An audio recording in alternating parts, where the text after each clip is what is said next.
la tercera sesión de este octavo curso de Cultura Medieval Incipit, bajo el título de las artes escénicas en la Edad Media. Es esta tercera sesión, como digo, y esta tarde tenemos el placer de recibir a la profesora Mariluz Rodrigo Esteban, que es una historiadora especializada en Edad Media. Ella es profesora titular de la Universidad de Zaragoza desde el año 2003 y, revisando su currículum, pues es cierto que tiene unas líneas de investigación muy amplias, todas ellas centradas en la Edad Media, pero dedicada desde la historia urbana, la historia cultural, la antropología histórica de las sociedades medievales. He visto también alguna dedicación al cuerpo humano, a los huesos, en fin, unos temas muy novedosos y muy interesantes. Por esos motivos, desde hace 30 años integra diversos proyectos de investigación, tanto de ámbito autonómico como nacional o internacional, todos ellos obtenidos mediante convocatorias competitivas. Citaré un par de ellos. Desde el año 2005 es miembro del Grupo de Investigación Bienestar y Capital Social del Gobierno de Aragón. Desde el año 2015 es miembro del proyecto ERMO, que estudia empresas rurales mediterráneas del Mediterráneo Occidental, de la Casa de Actes, del Consejo Superior de Investigaciones Científicas y del École des Hautes Études Paris de París. Tiene una abundante bibliografía que incluye monografías y artículos, capítulos de libros, entre ellos pues, una docena de estudios monográficos y participaciones en más de 30 obras colectivas, revistas especializadas.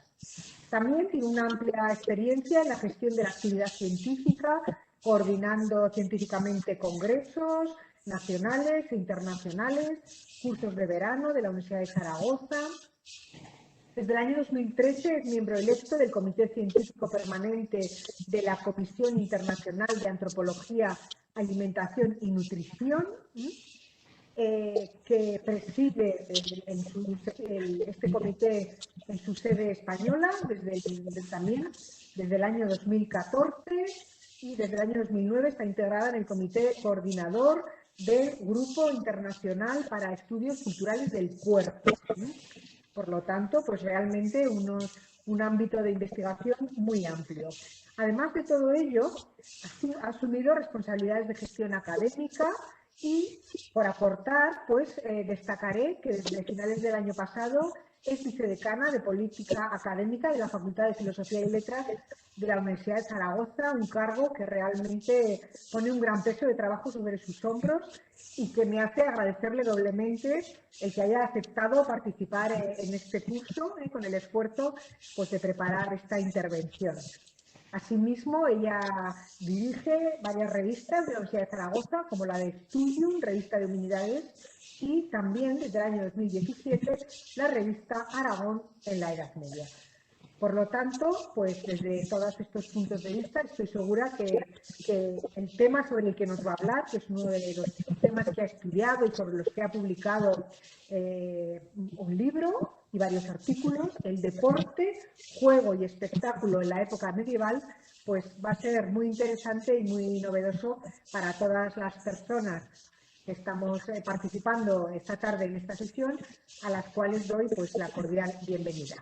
Como solemos hacer, al final de la intervención de Mariluz Rodrigo Esteban, habrá un turno de preguntas. Mariluz, muchísimas gracias y te escuchamos. Gracias. Mi agradecimiento más sincero a ti, Mercedes, el Museo de Navarra, por la invitación que me cursasteis para participar en este curso. A Marian Gil por la asistencia técnica, Astrolabio Románico y también a todos quienes hacéis posible la realización de las artes escénicas en la Edad Media, que es el título que el curso lleva este año. Es un placer estar con todos vosotros y además haber podido ver y escuchar las sesiones anteriores. Muchas gracias. Voy a presentar, si os parecen.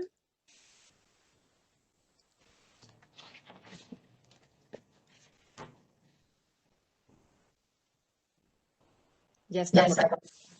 Muy bien. Bueno, para introducir un poco el tema de deporte, juego y espectáculo en la Edad Media, quiero hablar en primer lugar y voy a hacer una pequeña introducción del tema desde el punto de vista de la investigación. Es evidente es evidente que el interés actual por las artes escénicas, por lo lúdico y lo festivo, nace de las inquietudes del presente, como muchos otros temas de investigación. Una sociedad, estamos ahora en la que los momentos de no trabajo se llenan con actividades en las que el ocio es una ocupación más con muchas facetas, con múltiples facetas. Y estas inquietudes e interés por el presente son recogidos por la actividad investigadora de muchos historiadores, sociólogos, antropólogos y muchos otros investigadores sociales. Dentro del panorama historiográfico, tanto el deporte como los juegos, los espectáculos, la fiesta, constituyen el eje vertebrador de renovadas investigaciones sobre las sociedades humanas y es muy amplia la producción bibliográfica al respecto, sobre todo a partir de la década de 1990. Les he puesto en pantalla algunos títulos centrados, unos en la época medieval y otros pues más transversales, porque como es este de espacio y tiempo de ocio en la historia. En 1938, el holandés Huizinga ya presentó el primer estudio que analiza la faceta lúdica y el espíritu festivo del ser humano desde una perspectiva científica, poniendo de relieve su importancia para la comprensión del conjunto de la sociedad. Ahí les he puesto una portada bueno, ya de la edición traducida al francés, un poco más tardía, y he recogido uno de los párrafos del libro. El juego es una acción que se desarrolla dentro de ciertos límites de lugar, de tiempo y de voluntad, siguiendo ciertas reglas libremente consentidas y por fuera de lo que podría considerarse como de una utilidad o necesidad inmediata. Durante el juego reina el entusiasmo y la emotividad, ya sea que se trate de una simple fiesta, de un momento de diversión o de una instancia más orientada a la competencia.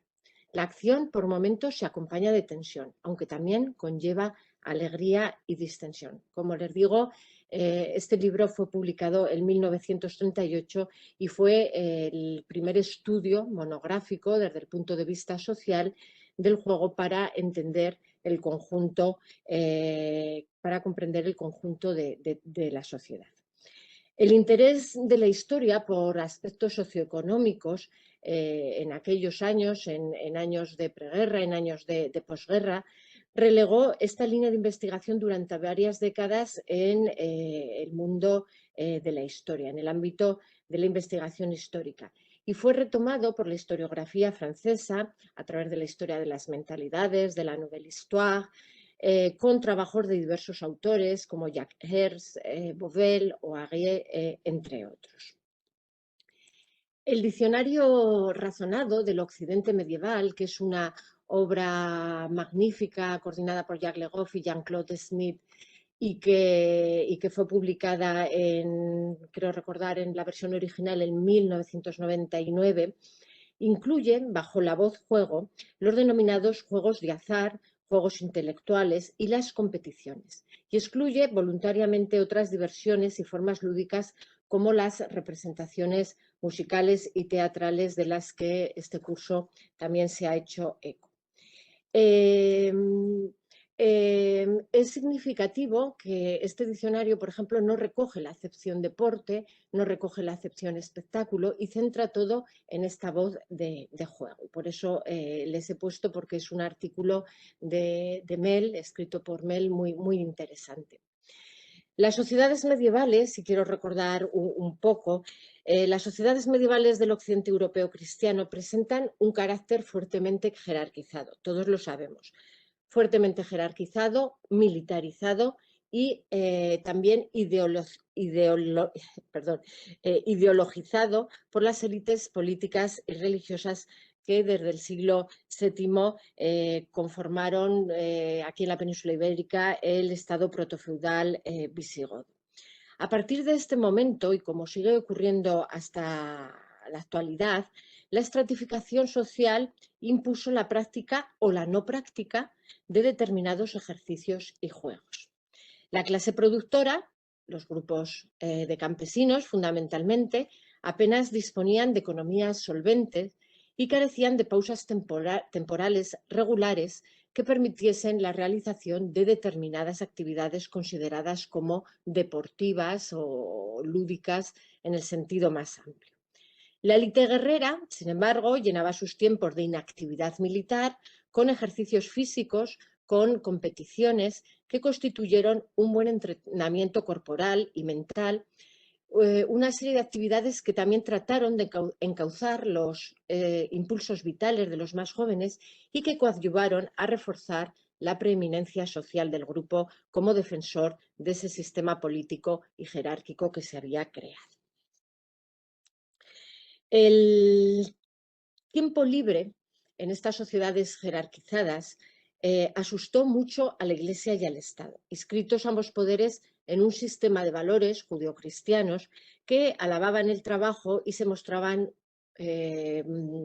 hostiles, mostraban hostilidad hacia lo lúdico y hacia toda actividad no productiva.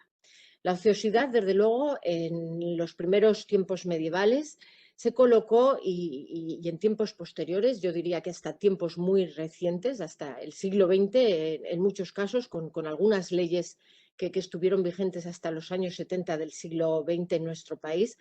Como digo, la ociosidad se colocó en el punto de mira de moralistas, de gobernantes, de legisladores, que vieron en ella el camino hacia el vicio, hacia el pecado, hacia la pobreza, hacia el desorden público, etc. Pero en el siglo XII, a partir más o menos de las corrientes, de la corriente humanista del siglo XII, con la recepción de los clásicos, del derecho romano, algo empezó a cambiar. Se comenzó a valorar el descanso y el deporte y las aptitudes pedagógicas del juego. Se comenzó a relacionar, aunque solo fuese en los tratados dirigidos a las élites, deporte y salud.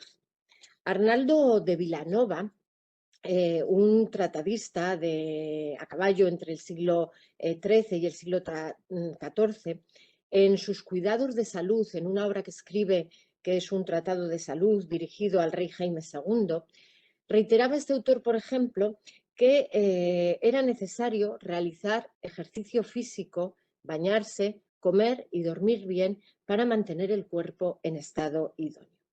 Pero no obstante, habrá que esperar hasta el siglo XVI para que en el marco del nuevo renacimiento humanista los pensadores argumenten el valor instructivo, educativo y terapéutico de las actividades lúdicas. Como saben, pues en fin, desde la risoterapia que está ahora tan en boga y que tanto nos hace falta, pues hay esas conexiones siguen estando más vigentes que nunca en la actualidad. Tomás de Aquino, al que tienen en la imagen, ejemplificó en sus escritos las valoraciones positivas que se generaron en el ámbito intelectual bajomedieval en torno al ejercicio físico, la competición o la asistencia simplemente a eventos y deportivos, tal y como pueden leer en la diapositiva. En el Tratado de las Pasiones del Alma, el Tratado de la Fortaleza, el Tratado de la Templanza, va en fin, defendiendo, argumentando distintas cuestiones, pues como es la asistencia a espectáculos lúdicos, la importancia de los juegos físicos como evasión y descanso del trabajo, y bueno, como el ocio, el juego y otras cosas son deleitables en cuanto quitan la tristeza que resulta, en fin, de la vida cotidiana, ¿no? Y sobre todo pone el énfasis en que en los juegos en que hay competición todavía son más deleitables y en todas las competiciones en las que hay esperanza del triunfo logran mejor ese objetivo de, bueno, de moderar o de encender de algún modo de moderar la tristeza o de encender determinadas pasiones del alma. El teólogo Tomás de Aquino camina ya por la misma senda que la Iglesia y los poderes civiles emprendieron en los siglos XIV y XV de manera abierta. Fomentar actividades que conllevan el aprendizaje de los roles sociales, porque no nos olvidemos que muchas veces los juegos son un aprendizaje de los roles sociales, y fomentar que esos juegos, esas actividades lúdico-festivas, se practiquen con control y con moderación. Y a la par que se dice esto, también Iglesia y poderes civiles van a prohibir y censurar determinados juegos. Los de azar y las apuestas, por supuesto, por supuestísimo, a lo largo de todo el periodo bajo medieval, que es cuando más fuentes escritas tenemos. Y también van a prohibir juegos más peligrosos, que son peligrosos para la integridad física del deportista, primordialmente, o de quien los practica. Pero a la par que se censuran unos juegos o unas actividades lúdicas y se prohíben, se va a proceder a la promoción y al patrocinio de otros considerados militar y políticamente más útiles. Y ello se va a hacer a través de regular los modos de desarrollo de estas actividades, es decir, para evitar daños físicos y morales al propio jugador o a otros participantes o a los espectadores, y también se va a hacer a través de regular los tiempos, para evitar sobre todo el incumplimiento de obligaciones laborales y religiosas. Es decir, el juego estaba bien, pero no podía impedir realizar esas otras obligaciones laborales y religiosas que tenía el hombre medieval, entendido hombre en sentido genérico. El nuevo concepto del tiempo, además, que es otra de las cuestiones que hay que hacer notar en el tránsito de los siglos XIII, XIV y XV, en esa baja Edad Media, en esa parte final del periodo medieval. Como digo, el nuevo concepto del tiempo, que es mensurable, ya se puede medir, que es laico, ya se ha retirado del tiempo de la Iglesia, del tiempo de las campanadas, va a empezar a sentar las bases para el desarrollo de un tiempo personal, de un tiempo diario, de un tiempo de libre disposición que se sitúa al margen de los tiempos de trabajo, de descanso y de las obligaciones domésticas, rituales o comunitarias. El ocio urbano y la gran revolución urbana que se va, en fin, que nace a partir del siglo XI, XII, que en el siglo XIII alcanza su máximo apogeo y desde ahí hasta el siglo XV. Como digo, el mundo urbano y dentro del mundo urbano, el ocio urbano, va a tomar posición junto con el ocio de la aristocracia, el único que parece que estaba permitido hasta entonces. Y lo lúdico, con sus protagonistas, sus reglas, sus competiciones, su espectáculo, va a impregnar todo el otoño de la Edad Media. Además, tanto los reinos, las coronas, las monarquías como los municipios van a tener la capacidad económica y de gestión suficiente para, en los siglos XIV y XV, institucionalizar competiciones, dotarlas de periodicidad y convertirlas en espectáculos de masas, realmente en espectáculos de masas. Por su parte, además, hay que hacer notar que las celebraciones privadas, ya no solo las de la nobleza laica y eclesiástica, sino también las de un montón de familias burguesas, también las de los asociados en cofradías, en gremios, en parroquias. Bueno, todas estas celebraciones privadas lograron financiar, lograron contar con sus propios eventos lúdicos, en una evidente búsqueda de organizar la diversión y en una búsqueda también, desde luego, de ostentación y de significación socioeconómica.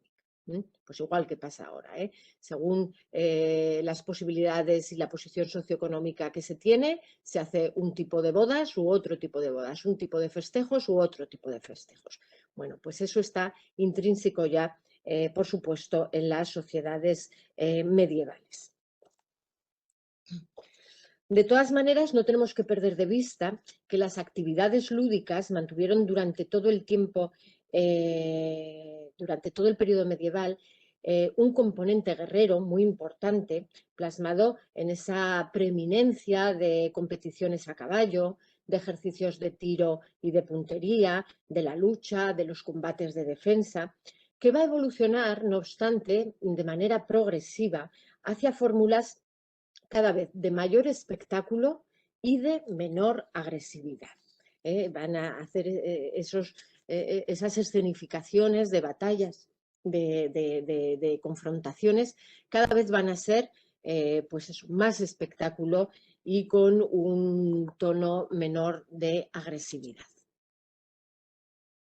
Les estoy pasando las imágenes un poco para que vean, no sé si no vuelvo atrás, no vaya a salirme de la presentación. Iba a comentar la anterior, pero bueno, son esas justas, en fin, con esos espectadores en los balcones principales o en esos en ese recinto que está perfectamente delimitado y con ese otro público que se ve en el fondo de la imagen que tienen proveniente de las crónicas de una edición iluminada de las crónicas de Jean de Froissart, que se conserva en la Biblioteca Nacional de Francia. Bueno, como digo, no hay que perder pues de vista que el elemento militar va a estar presente en muchas de las actividades del periodo medieval, aunque va evolucionando, como digo.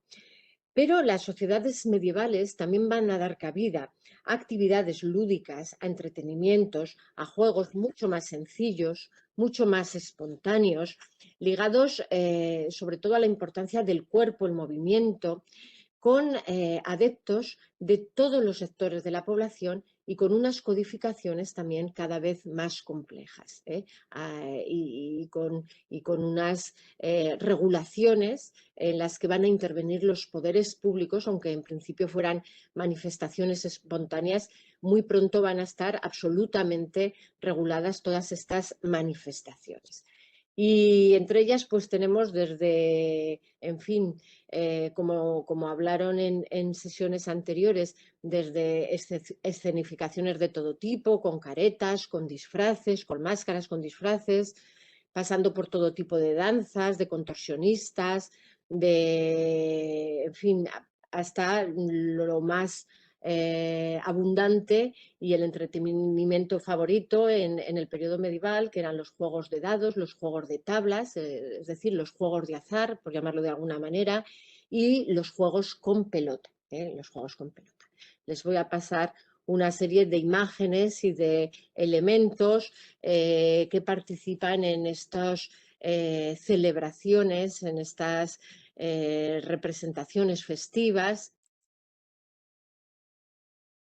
como es la figura del salvaje, que va, hay un personaje disfrazado, haciendo como que tiene pelo de animal pelo bello por todo el cuerpo. Todo lo relativo a las danzas y les pongo pues para los amigos del románico y del románico aragonés pues algunas de estas bailarinas que hay en los modillones de distintas iglesias aragonesas. Aquí tenemos en un capitel otra representación del arpista o el salterio, perdón, el tañedor de salterio y la danzarina. Aquí un arpa y un tañedor de arpa y la danzarina, o de lo que luego va a hablar sin duda Eukene, de estas bailarinas que se contorsionan y que hacen estas danzas y que están ahí en esos capiteles románicos, en este caso del territorio aragonés. Bueno. Resulta complejo y arriesgado trasladar a otros periodos históricos definiciones conceptuales nacidas en el seno de unos determinados valores y sistemas socioeconómicos. Es decir, se puede hablar de deporte en la Edad Media, pues en fin, las teorías de deporte como un proceso civilizador que hacen los sociólogos y los antropólogos, desde luego no resultan aplicables a la Edad Media, ya que no se ajustan a las características formales y funcionales que algunos autores consideran para definir, y todos nosotros consideraríamos para definir el concepto moderno de deporte. Incluso un medievalista como Jacques Le Goff sostuvo esto al señalar que las prácticas competitivas medievales no estaban exentas de violencia, no postulaban la igualdad social de los participantes, no precisaban de un lugar específico para su ejecución, no tenían calendario, no se regían por un reglamento compartido por las partes contrincantes, por las partes adversas. Esto era lo que señalaba Jacques Le Goff para no definir como actividades deportivas algunas de las que se encontraban en el periodo medieval. Bueno, desde que Le Goff escribió esto hasta ahora, pues las investigaciones afortunadamente han progresado y a lo largo de mi intervención precisamente quiero insistirles en que sí que podemos hablar de actividades deportivas, de actividades competitivas en el periodo medieval sin ningún tapujo. Pero evidentemente la historia del deporte las ve como algo o no entran en ese concepto de deporte que se ha acuñado desde diversas instancias investigadoras. Desde luego no resulta fácil reconstruir el fenómeno deportivo con el juego que sea, con el espectáculo que conlleve. No resulta fácil reconstruirlo en los siglos medievales, ni ofrecer estudios sistemáticos cuando se carece de fuentes específicas y el estudioso está obligado a buscar, a manejar y a basar sus tesis en muy diversas, dispersas y parciales informaciones provenientes de todo tipo de documentación, tanto escrita como arqueológica e iconográfica. ¿Por qué hay tan pocas fuentes? Pues evidentemente porque el paso del tiempo hace mella y algunas, seguro muchas, se han perdido con el paso del tiempo, pero hay que recordar una cosa que me parece muy interesante.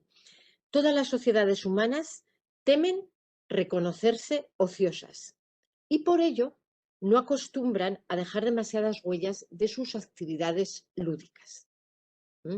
Es decir, parece que sean manifestaciones espontáneas cuando si tenemos fuentes sabemos que están perfectamente reguladas, ¿no? Pero se regulan por otros motivos que ahora voy a entrar, ¿no? No acostumbran a dejar demasiadas huellas y tan solo las regulaciones legales y las actuaciones judiciales hablan sin tapujos de todas estas actividades.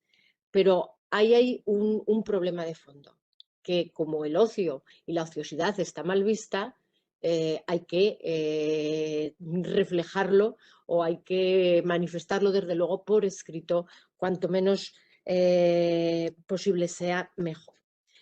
Las fuentes documentales que se nos han conservado y gracias a las que reconstruimos pues esta parte de la historia social y cultural y económica, como es todo lo relativo a lo lúdico y lo festivo, como digo, las fuentes documentales evidencian la manifiesta voluntad de todas las instancias de poder, por organizar, por dirigir, por regular, por instrumentalizar y, en definitiva, por controlar todo lo relativo al juego y a los espectáculos en los que se suelen enmarcar estos o algunos certámenes deportivos de los que vamos a hablar.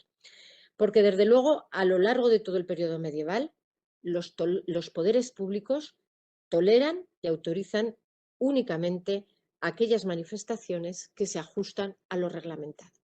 Puede que no conservemos los reglamentos, pero sabemos que no se ajustan a lo reglamentado por esa documentación judicial que generan.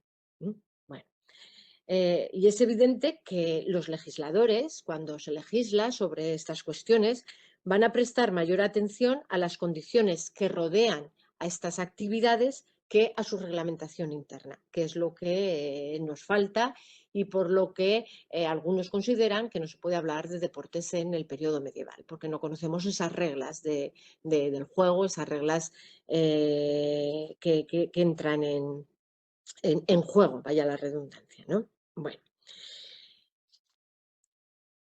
En el siglo XII, ya lo han visto, en el siglo XIII, y estas imágenes que estoy poniendo pertenecen al libro de los juegos de Alfonso X el Sabio. Este libro considera dos tipos de actividades lúdicas: las que requieren movimiento y pueden ejecutarse a pie o a caballo, es decir, serían los juegos deportivos, y aquellas actividades en las que los participantes no tienen que moverse. Y es lo que hoy llamamos juegos de mesa, por ejemplo, juegos de azar, cuya práctica era apropiada solo para los hombres de unas determinadas características, es decir, para las personas viejas y flacas, para determinadas situaciones, cuando se está en prisión, cuando se está en el mar, cuando se está en casa, y desde luego para las mujeres, por su condición femenina, porque no solían cabalgar y tenían como ámbito vital el hogar. Y por tanto son inadecuados para ellas, para el 50% de la población, todos estos juegos que significan movimiento. Ya veremos algunas diapositivas en que esto es la teoría, pero evidentemente la práctica va por otra parte. Las restricciones en cuanto a la actividad deportiva van a afectar también al clero, al que se sancionan, por ejemplo, las leyes de Alfonso X el Sabio con la privación temporal de su oficio si asiste o practican determinados deportes. Bueno, les paso unas diapositivas que además nos sirven para ver que algunos de estos juegos que no requieren movimiento, pues desde luego se ven en las imágenes a los que están jugando, pero luego hay como una especie de espectadores. Vemos los distintos escenarios de juego en jardines, a la entrada de las puertas de casa,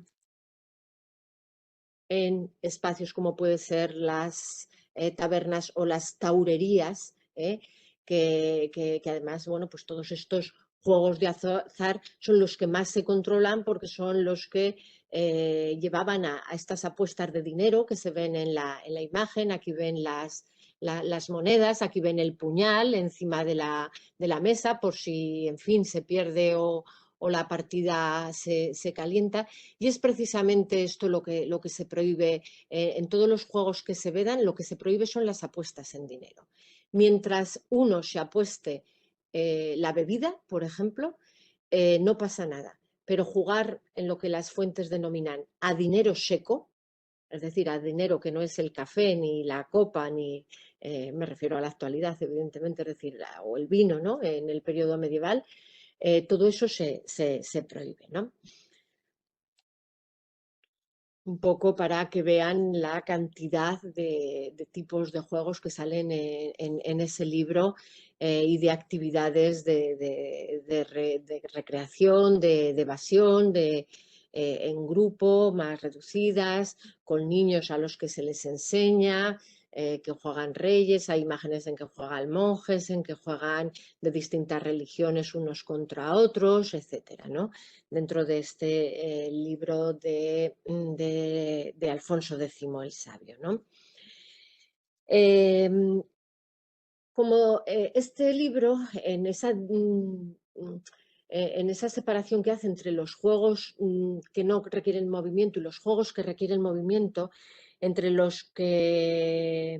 estos últimos, entre los que requieren esfuerzo corporal y se practican a pie, se enumeran un montón: la esgrima, la lucha, las carreras, los saltos, el tiro de piedras o de dardos, los juegos de pelotas y otros juegos de muchas naturas en que usan los hombres los miembros, es decir, en que los hombres, las personas, usan las piernas o los brazos para que sean más recios, y así con estos juegos además reciben alegría, ¿no? En el universo mental cristiano del siglo XIII, estoy hablando del libro de Alfonso X el Sabio, se vuelve necesario justificar y explicar, incluso el rey, que todas estas actividades que exige el movimiento, todas estas actividades deportivas y competitivas, no conllevan pecados ni condenas si son realizadas con moderación, sin abandonar las labores ni los trabajos que cada quien tiene asignado y sin cometer acciones ilícitas ni deshonestas. Es sistemáticamente lo que se señala. ¿no? Bueno. Tres son las cuestiones que se pueden observar en el conjunto de manifestaciones lúdicas, lúdico-deportivas. En primer lugar, hay siempre un interés por el establecimiento de unos tiempos para el deporte, unos tiempos para el juego y unos tiempos para el espectáculo. Al poder establecido le interesa, en primer lugar, fijar unas condiciones horarias. Por ejemplo, no se juega nunca por la noche. Eso de cualquier juego por la noche está prohibido, sea del tipo que sea. Tampoco se puede jugar durante la jornada laboral y tampoco se puede jugar durante las misas y las procesiones. Y al poder establecido también le interesa fijar unas fechas aptas y otras fechas no aptas para el juego. Va a haber calendarios de competiciones anuales, va a haber inhabilitación de cualquier actividad lúdica, festiva, deportiva en la Cuaresma y en la Semana Santa, evidentemente. Cualquier tipo de actividad va a estar prohibida en esos días especiales dentro del universo del occidente medieval cristiano. Al poder establecido, desde luego, le interesa la concreción de los espacios de juego, de los espacios donde se hacen las actividades. Le interesa el establecer los tiempos y también le interesa establecer los espacios de juego. Se dice que tienen que ser extramuros, se dice que tienen que utilizarse determinadas plazas o calles, algunos terrenos acotados, siempre espacios públicos que posibiliten el desarrollo de las competiciones y la asistencia de espectadores. Por lo tanto, todo juego se desarrolla en un dominio espacial pactado o marcado con anticipación. En tercer lugar, un tiempo, un espacio. En tercer lugar, unas formas.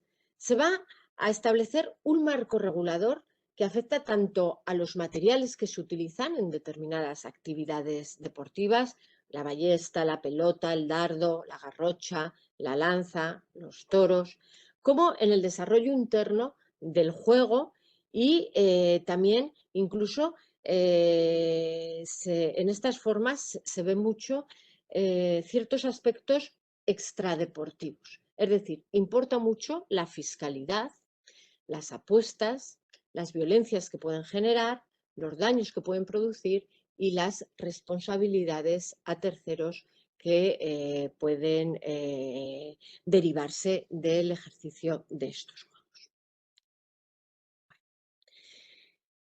Les voy a hablar en primer lugar de un juego o de una actividad deportiva o competitiva como es el tiro de ballesta. Una de las actividades que mejor documentada está.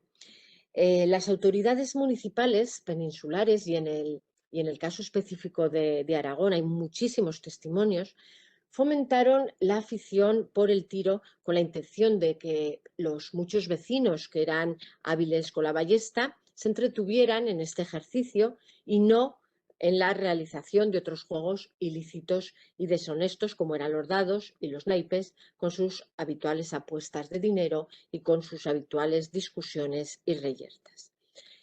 De los casos que he estudiado, a mediados del siglo XIII, en 1256, los primeros estatutos de la comunidad de aldeas de Daroca, en el sur de Aragón, en la llamada Extremadura aragonesa, autorizaban este juego y las apuestas que giraban en torno a él, siempre y cuando los aldeanos solo apostasen, como les he dicho antes, vino y no dinero. O alimentos y no dinero, siempre. Pero a partir del siglo XIV, eso ocurre a mediados del siglo XIII y es uno de los primeros testimonios escritos que tenemos, a partir del siglo XIV surgen los primeros concursos en todos los estados de la Corona de Aragón, Barcelona, Valencia, Mallorca, Zaragoza, surgen los primeros concursos de tiro de ballesta. Una de las competiciones documentadas más antigua es precisamente la mallorquina. Los jóvenes de la ciudad argumentaron su petición de permiso al gobernador, alabando las bondades de una actividad con la que aprendían, con la que se entretenían y además que resultaba provechoso para proteger de daños y de enemigos, en caso de ser necesario, a los vecinos y sus bienes. Es decir, al pedir el permiso, los mozos mallorquines dicen que, bueno, que tiene una vertiente lúdica, pero una vertiente de entrenamiento de cara a una posible defensa de los habitantes de la ciudad. Ya en el siglo XV encontramos las primeras cofradías de ballesteros. Cofradías de ballesteros, es decir, agrupaciones de ballesteros, en cuyo seno se establecen lazos de sociabilidad en torno al juego y a la organización de concursos. Estamos, desde luego, ante competiciones que son masculinas, que están dotadas con premios municipales de alta calidad. La documentación nombra joyas, copas de plata, ballestas engalanadas. Y estos premios, estos galardones, atraían a miembros tanto de los sectores medios como altos de las sociedades urbanas. Sociedades urbanas en las que desde luego no participaban o en estos juegos no participaban ni mujeres, ni clero, ni niños, salvo como público espectador, ¿no? En Zaragoza, las primeras regulaciones conocidas son municipales y se remontan al primer tercio del siglo XV. Les voy a exponer el caso porque para que vean, en fin, si no, hoy sería disciplina olímpica, ¿no? El tiro de ballesta de la manera que está regulado ya en el siglo XV. A partir de 1435, la ciudad de Zaragoza instituye de manera oficial un concurso anual con una copa de plata valorada en 10 florines de oro como trofeo. El llamamiento a participar en este concurso se realiza con gran despliegue propagandístico mediante pregones públicos y señala que los tiradores deben acumular mérito a lo largo de todo el año. Es decir, es una liga. Este concurso de tiro de ballesta es una liga y se va acumulando méritos a lo largo del año. Las jornadas habilitadas para disparar tenían que ser inexcusablemente en días festivos eclesiásticos y contar como mínimo con 10 participantes que se reunían en un espacio concreto, un espacio polifuncional, que es el cementerio de San Francisco. Un espacio que está extramuros de la ciudad y que se acondiciona como campo de competición. Cada ballestero contaba con 10 juegos o lances para lograr aventajar, para lograr vencer a sus rivales en cada uno de estos días en los que había competición para acumular puntos. Con el propósito de medir mejor la destreza y puntería de los participantes, quedaba prohibido el uso de cojinetes, de horquillas, porque eran elementos que facilitaban la carga y el manejo de estas ballestas. El manejo de la ballesta no es nada fácil, ¿no? Y ya existían pues, elementos que facilitaban este cargar la ballesta, este tensar la ballesta, ¿no? Entonces, bueno, se prohíben, es decir, cuando de esto nos habla la documentación es que hay unas reglas perfectamente establecidas. Es decir, no vale cualquier balón, tiene que ser un balón de reglamento. Pues aquí también, la ballesta tenía que ser como se había establecido, ¿no? En la primera etapa documentada de este concurso, parece que el blanco tenía que distar del lanzador unos 80 pasos. Y esa distancia, a partir de 1438, se redujo a 70 pasos. Es decir, tenemos otra regulación. Entonces, pues, en fin, tenemos una de las características de los juegos deportivos que es regular, y que esas reglas las conozcan los participantes y si se infringen hay una sanción o se pierden los puntos, etcétera, ¿no? Bueno. La victoria y el trofeo recaían sobre quien a lo largo del año hubiese acumulado mayor cantidad de juegos ganados a juicio de jueces que eran nombrados a tal efecto por el municipio. Más tarde, las asociaciones de ballesteros, ya en la segunda parte del siglo XV, tomaron las riendas en la organización de estos certámenes y el premio era asignado por sus miembros, aunque los trofeos los seguía pagando la ciudad.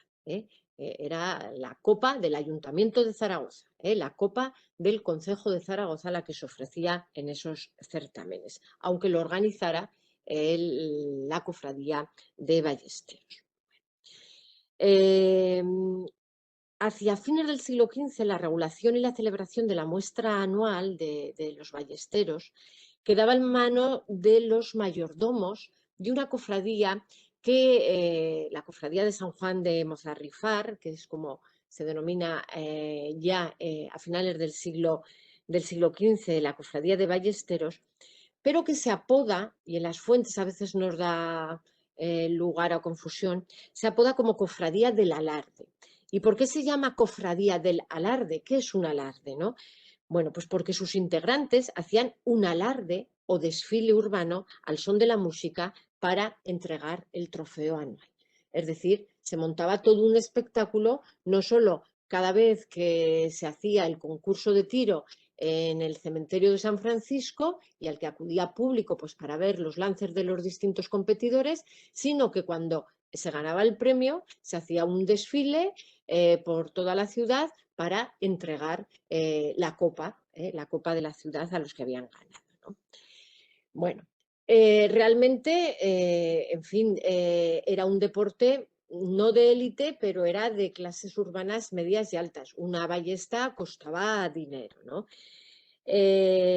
Pero a lo mejor no con la ballesta, pero el tiro con arco e incluso el tiro de ballesta descontextualizado de este concurso, de esta liga anual de tiro de ballesta, se convirtió en entretenimiento de jóvenes que practicaban la puntería en cualquier espacio.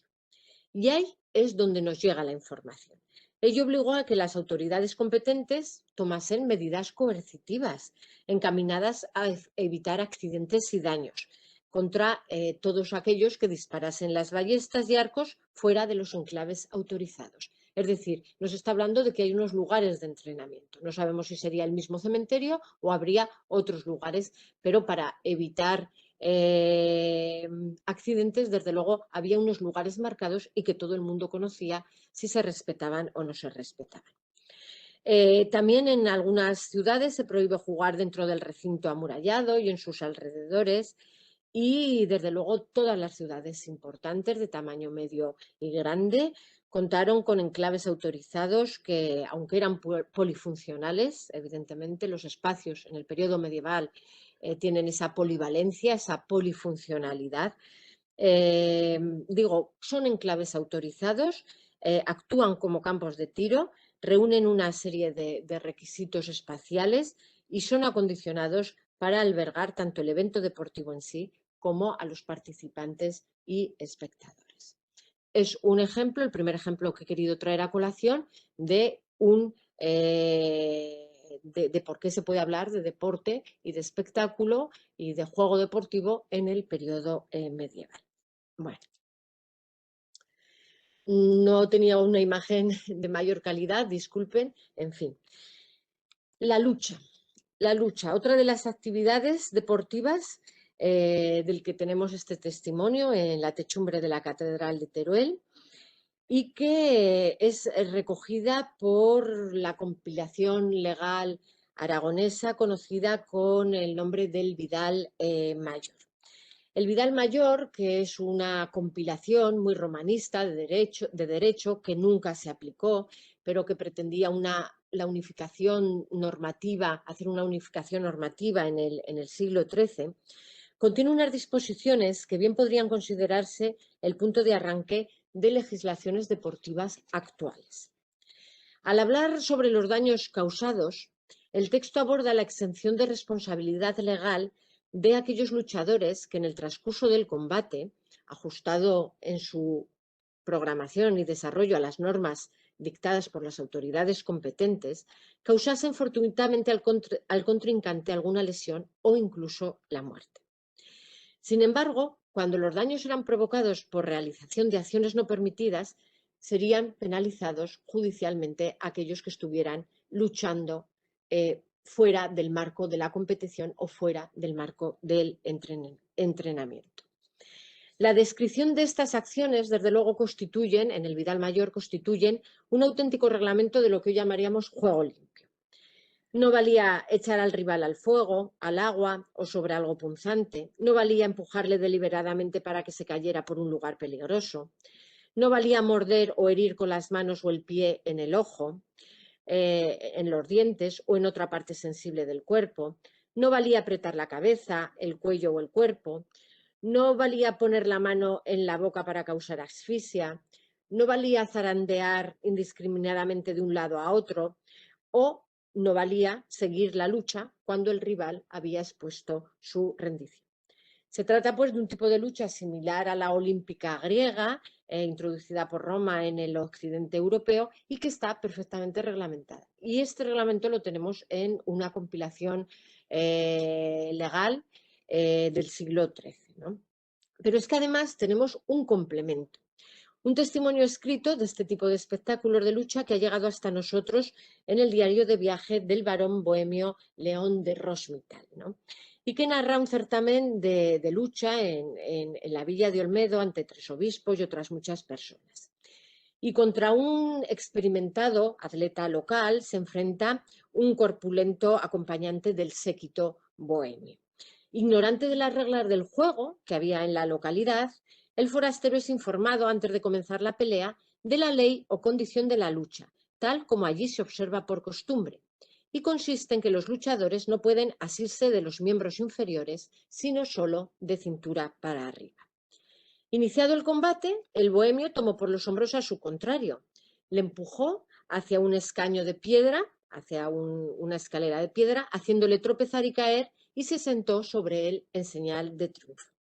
Los jueces dictaminaron que la victoria no era válida por contravenir las normas y, por tanto, que el combate debía repetirse, siendo vencido finalmente el bohemio, este forzudo que acompañaba al séquito bohemio. Por encima de cualquier anécdota, la narración ofrece el desarrollo de un espectáculo competitivo en el que 2 contrincantes miden su fortaleza física de acuerdo con unas reglas y aceptan el dictamen de unos jueces árbitros, cuya misión es evitar el empleo de acciones antirreglamentarias en el transcurso de la pelea. Tanto el texto legislativo, por una parte, como el del literario, se infiere que no existe, en este caso, un espacio definido y acotado como escenario de pelea, porque se hablan de obstáculos y peligros que los deportistas pueden encontrar en el desarrollo de su lucha. Por ejemplo, pues sería a lo mejor una plaza medieval en el que puede haber una grada de piedra, el fuego de la fragua, el agua de un pozo o de un abrevadero o de una fuente, los útiles y herramientas que hay a las puertas de las casas y talleres artesanales, o los obstáculos que uno se puede encontrar al desarrollar esta actividad en cualquier explanada extramuros de las ciudades, con una balsa o curso de agua cercanos, con aperos agrícolas diseminados por el lugar, etcétera. De eso nos está hablando tanto el texto del Vidal Mayor como ya de fines del siglo XV, un texto del siglo XIII, como el texto literario de fines del siglo XV. Es decir, hay árbitros, hay reglas, pero aquí pueden ir, no hay espacio acotado, ¿no? para el juego. Bueno. Pasamos a los juegos de pelota y voy a ir rápido. Son muy populares y en torno a los espacios donde se jugaba la expectación era grande, así como las apuestas. Es uno de los juegos que más se ve en la documentación judicial, por decirlo de alguna manera, ¿no? Y evidentemente son de mucho tipo. Y se habla de 2 tipos de juego fundamentalmente. El consistente en impulsar la pelota directamente con la mano, que es un juego emparentado con la pelota vasca y la POM del norte pirenaico, y el denominado juego de bola o juego de pelotón, que bueno, puede ser similar al sul francés, una especie de precedente de fútbol actual, o referirse también a otras modalidades en las que se usan palos, como vemos, palos, mazos, piezas de madera para impulsar o detener la pelota, como vemos en las imágenes que voy a proyectar a continuación. ¿Se acuerdan antes cuando decía que los curas y las monjas y las mujeres no hacían juegos, en fin, de movimiento? Pues bueno, pues aquí tenemos esta iluminación marginal en que vemos pues precisamente al clero al completo en un equipo mixto jugando a un juego de pelota que evidentemente no se nos han conservado las reglas, no sabemos cómo sería, pero que ahí tenemos una manifestación iconográfica clara. Hay muchísimas, distintas manifestaciones que he puesto por aquí, pues en unos que solo se ve con la mano, en otros que se ve pues como una especie de palos, como tienen ahí, o esta que seguro que conocen todos, que procede de las cantigas de Santa María, también una imagen del siglo XIII. Bueno, pero evidentemente hemos visto dos juegos que a lo mejor les sonaban menos y por eso o dos actividades deportivas y competitivas que igual eran menos conocidas que las que vamos a ver ahora. Las que vamos a ver ahora, que son ejercicios y competiciones caballerescas muy variadas, reciben muchos nombres porque hay muchas modalidades, justas, torneos, cañas, bordos, también entraría la montería, la cetrería, el toreo a caballo, las carreras hípicas en sus múltiples modalidades y que durante buena parte de los siglos medievales quedaron reservadas para esa realeza o la nobleza de sangre, que eran los únicos colectivos que podían adquirir y mantener un caballo y los elementos que se utilizaban en estos combates ficticios que en estas actividades competitivas, en estos combates ficticios, que también había premios, por supuesto, para los ganadores. Como digo, reservada durante mucho tiempo a esta nobleza, ¿no? o a estas élites a caballo. Pero es que en la península ibérica hay lo que se llama la nobleza de servicio, la caballería villana, y es que, sobre todo en los territorios de frontera, en las Extremaduras fronterizas, en los municipios, las élites municipales no son nobleza de sangre, sino que tienen su oficio, pero para ser munícipes, para ostentar los cargos municipales, tienen que tener caballo y armas. Y eso los convierte en lo que se denomina la caballería villana, la caballería de las villas. Villana quiere decir que son de las villas, ¿no? Y entonces todos estos juegos se hacen muy populares también en la Baja Edad Media y sobre todo en territorios, como digo, que han sido fronterizos o Extremadura, en contacto con otros reinos, etcétera. No en contacto con el Islam, que se gesta a través del contacto con el Islam, pero luego en zonas fronterizas donde la caballería villana tiene un importante papel. La melé o imitación de la batalla campal es una de estas actividades que estaba reservada a la nobleza, que fue muy condenada por la Iglesia, y en esta imagen se ve bien cómo, porque había muertos en estas representaciones o en estas peleas escenificadas, pues llegaba a haber muertos, ¿no? Y entonces la Iglesia condena desde luego a quien mata o muere participando en este tipo de juegos violentos. Es esa dulcificación de la que hablaba antes, de todos estos juegos que en un momento son más violentos y luego pasan a ser más espectaculares, como por ejemplo en esta imagen, ¿vale?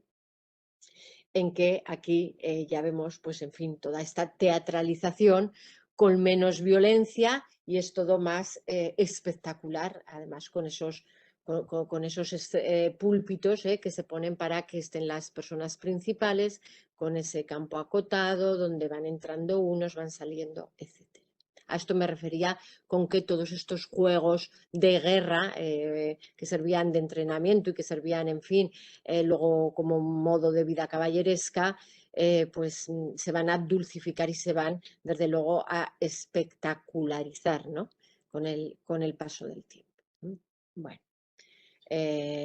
otro ejemplo de estos encuentros entre caballeros procedentes del Vidal Mayor, hay muchísimos. Y aquí esta imagen la he tomado para que vean cómo se da el trofeo a la persona que ha ganado pues ese juego a caballo. El que ha sido parece que es un juego con, aquí vemos como una especie, perdón, como una especie de lanza con la punta roma, pero con una, o sea, sin punta, pero con un acabe metálico. Y bueno, pues a lo mejor tiene que ver con este juego que es perfectamente descrito en las normativas forales aragonesas, también en las derivadas del Camino de Santiago, que es el juego de los boordos o el boordar con H intercalada, o alancear, sería la palabra, que consistía en poner un tablero y lanzar el caballo a galope para tirar esa lanza de punta roma contra el tablero y atravesarla. Bueno, las regulaciones en el fuero de Teruel es una regulación completísima, completísima. Si se fijan en el caballo, lleva cascabeles en las bridas, lleva cascabeles, porque era uno de los requisitos sine qua non para realizar estas actividades. Tenían que estar permitidas, o sea, con permiso concedido por el municipio. Tenían que llevar los caballos cascabeles, se tenían que hacer en unos espacios concretos. Por supuesto, tenían unas reglas. Cualquier accidente de una lanza que se fuera o de un bordo que se fuera y que hiriese a los espectadores, si estaba anunciado, era problema de los espectadores. Si no estaba anunciado y esto se hacía de manera clandestina, por supuesto, el peso de la ley caía sobre estos jinetes que se dedicaban a lanzar al tablero, ¿no? Es el caballero, como digo, jugando a los bordos. Bueno, todos estos juegos de lanzas, evidentemente, con la caza como competición en que, en fin, el premio es lo cazado, pues también tienen relación. Simplemente les paso las imágenes porque voy a ir terminando ya con una referencia a los juegos con toros. Los juegos con toros que son muy, vamos, no hay fiesta en el periodo medieval hispánico que no tenga juego con toros. En la Corona de Aragón y en Navarra también las fuentes pues son más abundantes y tenemos más suerte que en Castilla, porque tenemos, bueno, en Castilla tenemos esta imagen, que ya es tener esta imagen mucha suerte, ¿vale? Pero tenemos muchas otras, iconográficamente está más representado que en fuentes escritas, ¿no?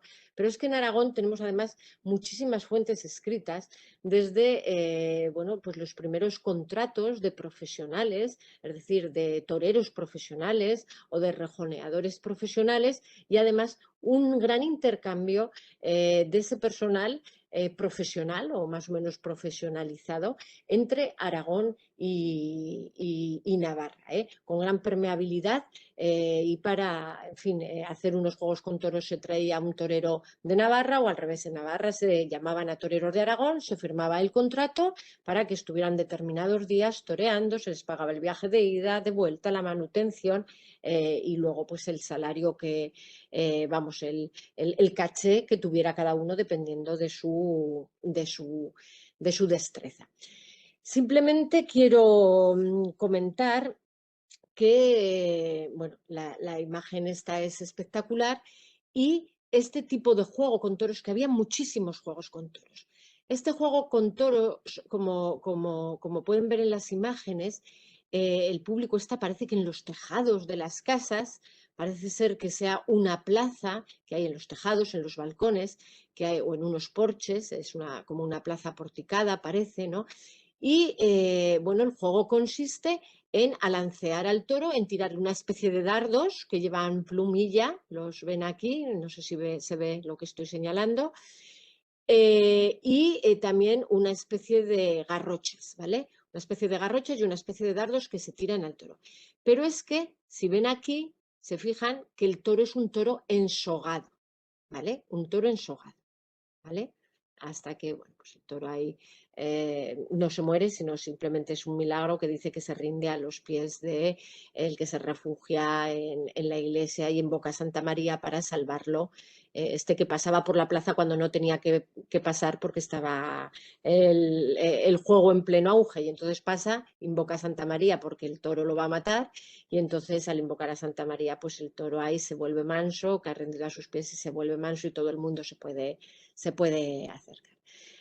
Bueno, es interesante esta imagen lean lo que he puesto ahí en la leyenda. Juegos con toros en una fiesta de boda. Los juegos con toros eran en cualquier fiesta pública de carácter laico o eclesiástico, fiesta cívica o fiesta eclesiástica. Había unos momentos al año que estaba también el calendario taurino, el calendario de actividades taurinas, que coincidía con determinadas fiestas y que los carniceros de las ciudades aragonesas para esos días tenían que proveer toros buenos, toros bravos, para hacer estos juegos, ¿de acuerdo? Y queda perfectamente regulado en los arriendos de las carnicerías. Y ahí se dice en qué consistirá el juego, en tirar esa especie de garrochas que tiene unas medidas concretas, etcétera, que el toro no se mata, no se acaba matando, sino que el toro luego tiene que ser curado, etcétera, ¿no? Y van de un lado a otro. Bueno. Como digo, está muy bien reflejado en las celebraciones públicas, pero también en las privadas. En las fiestas de bodas, en las fiestas que celebraban los misacantanos, los nuevos clérigos que cantaban misa, en determinadas fiestas privadas también se puede pedir autorización y se realizan estos juegos con toros. Juegos que aquí vemos solo el toro. Vean esta imagen con más detalle. Aquí ven la soga que la está manejando este tipo, esa especie de cadena o de soga, y que es un juego de puntería, y el toro que está ahí pues más o menos herido con esos dardos que se le han ido clavando. Bueno, como digo, estos son los arriendos de las carnicerías, los albaranes de los carniceros o los albaranes de cuando se manda a comprar los toros para determinadas actividades festivas. Estos son de Teruel. Compra de novillos para agasajar o una visita al rey de Navarra, es decir, en fiestas públicas, cívicas. ¿Vale? Bueno, y esto es una prohibición del juego de dados que se me ha colado. Bueno, y aquí otra imagen del toro ensogado. Simplemente concluyo ya. Los juegos con toros, a veces se soltaban otros animales, se soltaban perros, pero se podían soltar varios toros a la vez y era un juego de puntería. Este juego popular, aparte del juego de torear al toro, había también otro tipo de modalidades de recortadores, pero hay muchísimas modalidades. Por supuesto, hay los encierros que van por las calles y la gente mira desde los balcones y cierran los espacios y acotan los espacios. Todo eso está perfectamente documentado de manera escrita. Bueno, en fin, simplemente quería pues un poco presentarles este panorama. Y para concluir, simplemente decir que los deportes, juegos y espectáculos de guerra tuvieron mucho peso y predicamento en las actividades y en los espectáculos medievales, pero ya en el siglo XIII van a evolucionar a otras fórmulas más suavizadas y va a abrirse un elenco de actividades lúdico-deportivas, lúdico-competitivas muy grande, de tal manera que podemos hablar de la existencia de políticas deportivas municipales que invirtieron dinero en coordinar certámenes, en coordinar competiciones, en acondicionar recintos, en dar premios y en organizar verdaderos espectáculos en los que tuvo cabida buena parte de la población y en los que era necesario garantizar el orden público y el orden social. Políticas deportivas y de festejos que implicaron a gobernantes, a legisladores, a educadores, a pensadores y que lograron esbozar un marco de sociabilidad, un marco de competitividad que absorbió, tenía un papel y tenía un objetivo fundamental: absorber las tensiones, fomentar la construcción de nuevos valores en torno al cuerpo, en torno a la actividad física, y políticas deportivas que desde luego, como ahora, cuando se organiza en cualquier ciudad cualquier espectáculo, que buscaron ante todo el prestigio y la promoción de cada organizador, de cada municipio, de sus gobernantes y del orden social establecido. Muchas gracias y lamento haber sido un poquito más larga de lo que pensaba.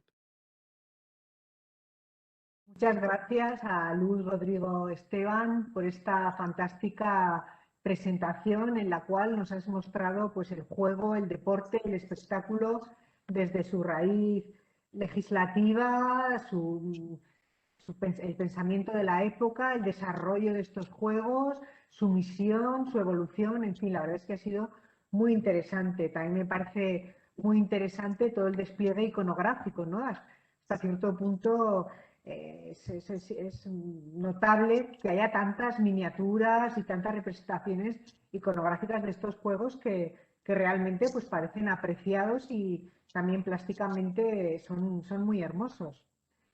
Así que muchas gracias, Luz.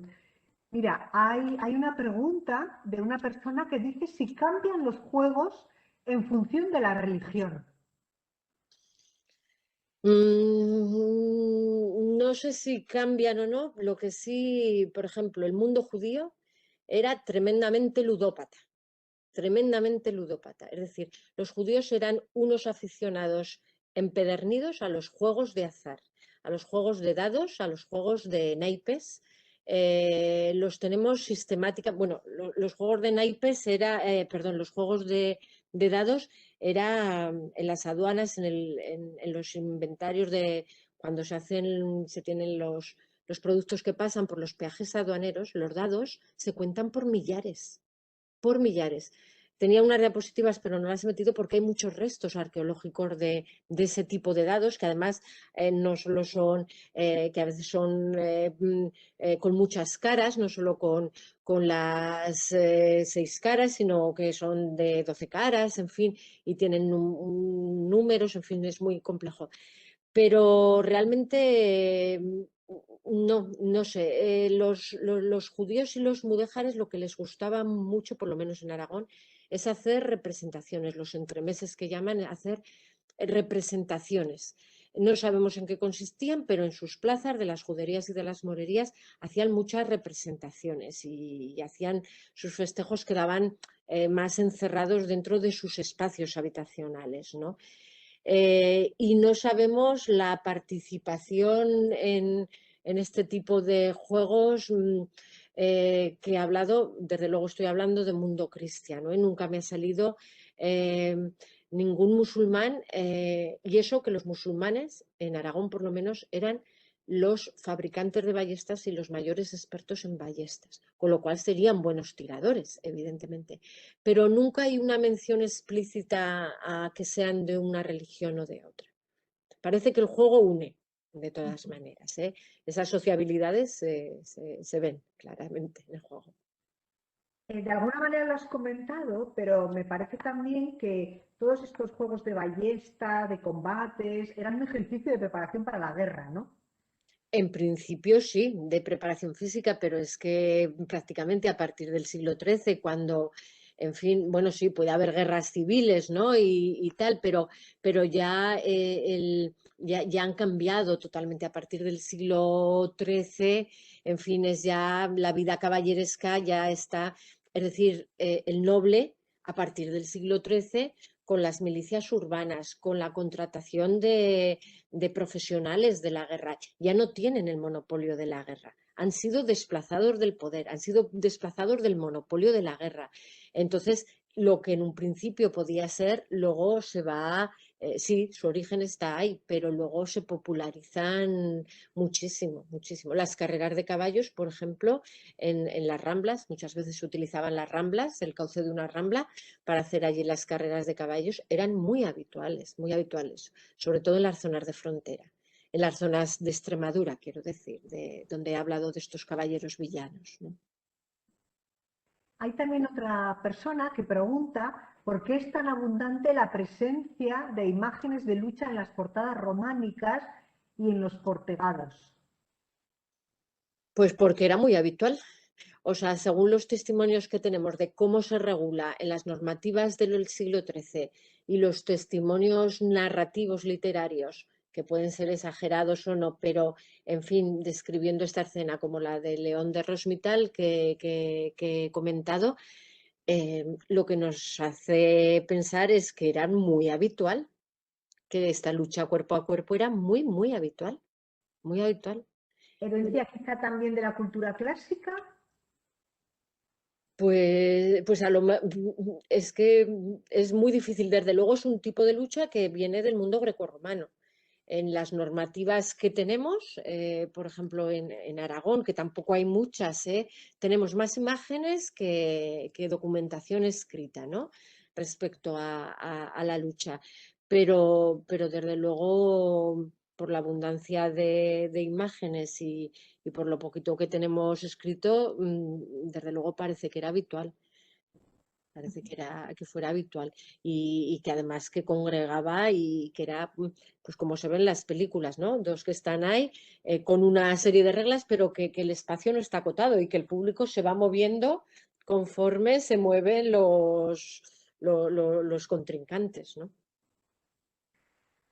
Muy bien, no hay más preguntas. Yo me lanzo a decir que me ha llamado muchísimo la atención la obligación o el compromiso que tenían los carniceros de proveer a ese toro, perdón, sí, ese toro, y luego esa carne eran ellos, o sea, el que aportaba el toro, el carnicero que aportaba el toro, luego se quedaba con la carne. Me ha sorprendido mucho. No, a ver, los carniceros, a ver, llamamos carniceros en teoría a los encargados de proveer de carne para consumo de la ciudad, ¿de acuerdo? Entonces, es un bien, es un servicio que da la ciudad y que lo arrienda a unas personas que se denominan carniceros, pero no carniceros porque tengan la tienda de cortar la carne. Son los abastecedores de carne, ¿no?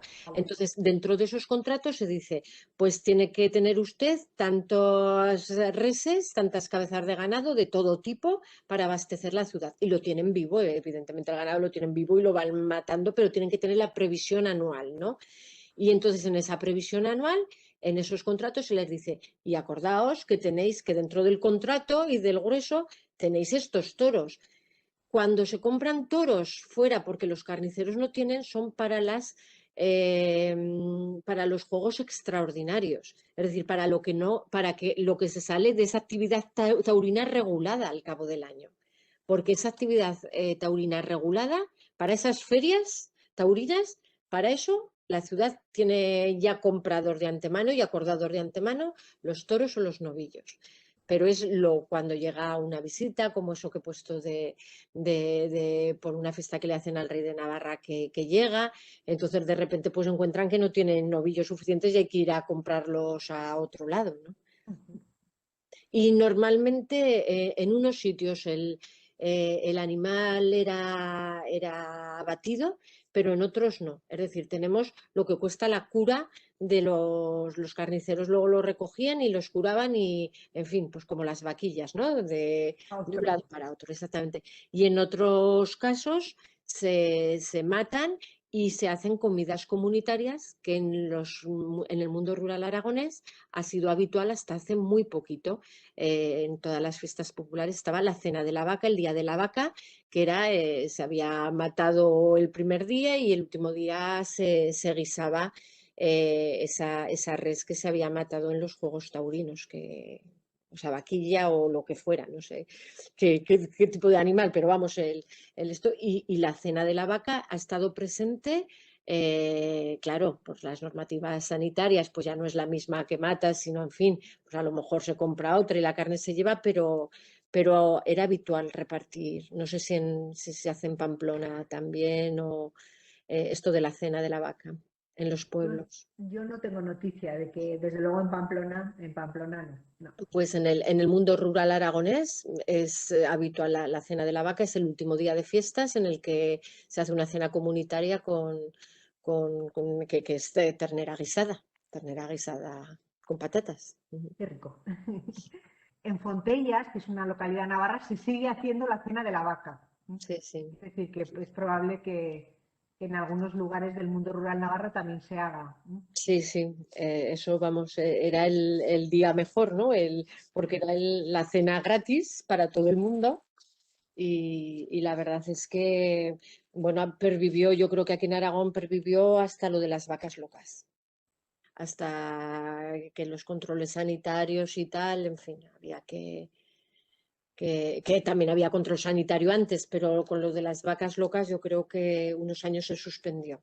Y eso ya ahora ha vuelto otra vez, aunque ahora no hay ya festejos taurinos porque los pueblos en Aragón están ¿No te deshabitados. importa? Hay otra persona que dice que se ha quedado con una pregunta que le había mandado a otro chat. Si no te importa, te la hago. Sí, sí sé Dice, ¿se contestarlas. conocen juegos no normativizados ¿se conocen juegos no normativizados que pusieran o generasen conflicto al orden establecido y por qué generaban el conflicto? Por ejemplo, los cambios de roles sociales de abadías del mal gobierno, carnaval, pero desde la perspectiva que lo has tratado.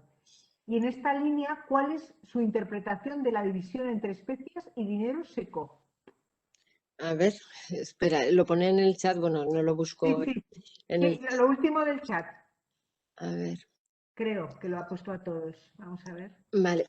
Bueno, fijaos, hasta juegos no normativizados, a ver, hay muy poco. O sea, todo está regulado. Las agrupaciones de mancebos, es decir, de los jóvenes solteros de los pueblos que hacían el baile los domingos, tenían contrato y el ayuntamiento les subvencionaba o los municipios les subvencionaba.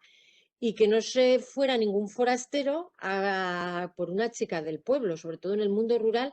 Es decir, una asociación de jóvenes que organiza el baile, que es el momento social, todos los domingos, todo eso está perfectamente regulado. Hay muy pocas cosas no con norma. Evidentemente que se hacían cosas, claro. Anda, cuántos toros hay que alguien los ha soltado y los van a buscar por ahí el día antes de la fiesta. Pues así de veces sale en la documentación municipal el dinero por ir a buscar al toro que alguien ha soltado o que alguien ha sacado del corral de los toros, ¿no? En fin, entonces, claro que hay manifestaciones no controladas de alguna manera, pero están penalizadas, penalizadas. Y lo de los roles sociales de las abadías del mal gobierno y lo del carnaval, a ver, es que lo único que se hace es que solo, no entiendo muy bien la pregunta, lo único que te puedo decir es que lo que sí que se hace es que cuando va la gente disfrazada o con caretas, se especifica que son los que actúan, que nadie más puede ir disfrazado ni con careta. Y de hecho hay normativas específicas municipales en que se castiga a todo aquel que vaya con careta o disfrazado y que no esté participando en el acto, en ese acto, ¿no? Y entre especias y dinero seco, eh, eh, a ver, el dinero seco, jugar a dinero seco es jugar a apostar dinero. Apostar dinero, apuestas de dinero. Y se llama dinero seco porque no es, tú te puedes apostar el café que te tomas ahora o la coca que te tomas ahora jugando al guiñote, por ejemplo, aquí en Aragón. Entonces, eso sería dinero mojado, si lo quieres llamar, ¿no? Porque, claro, al que pierde le cuesta dinero, pero no le da al otro dinero contante y sonante, sino que lo invita. Te juegas el café, te juegas la copa. Eso estaba autorizado. Porque las apuestas dan multitud de problemas. Ya habéis visto esas representaciones del libro de los dados.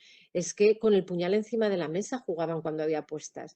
Igual que las timbas de póker hasta tiempos muy modernos que hemos conocido, o bueno, algunos hemos conocido, esos líos que se armaban en casas y las ruinas de las familias porque el marido era jugador y se apostaba todo jugando. Pues eso eran, en fin, apuestas ilegales, claro, que es lo que se intenta controlar.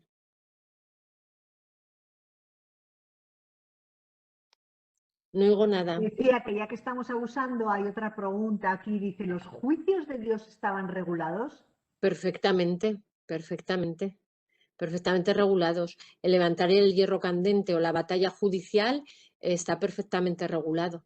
perfectamente regulado. Están ya en desuso, a partir del siglo XIII ya están en desuso. La foralidad aragonesa, por ejemplo, recoge que ya estaba en desuso, pero sí, eran, sí, en general, tanto la lid campal, la lucha campal, como la prueba del hierro candente están perfectamente regulados, pero perfectamente. Y además, como están en el fuero de Jaca, por todo el camino de Santiago y donde hay influencia del fuero de Jaca, están también contempladas esas pruebas judiciales. Son pruebas judiciales, ni más ni menos, bendecidas por la Iglesia.